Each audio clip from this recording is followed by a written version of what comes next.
भारतीय रियासत हरियाणा के जिला मेवात के भादस नामी गांवों में वाटर सप्लाई योजना का इफ्तिताह किया गया।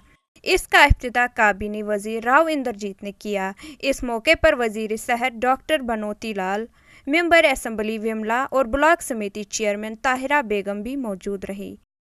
इसकी एरिया की समस्याएं क्या है, उसका पीछा आप लोग रखेंगे, उसके पीछे रहेंगे तो भाई थोड़ा बहुत फल मिल जाएगा।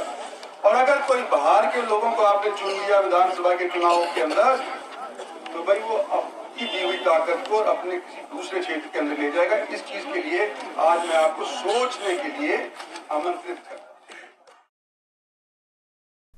इस मौका पर मुकामी नौजवानों ने काली पट्टियां बांधी थी और उन्होंने वजीर मौसूफ से मेवात में फोरवे तामीर कराने का मुतालबा किया। वाज़ेह रहे कि राव इंद्रजीत ने गुज़श्ता इंतखाबात में ही कांग्रेस से बीजेपी में शमूलियत इख्तियार की थी। ईटीवी भारत के लिए मेवात से सुफियान सैफ की रिपोर्ट।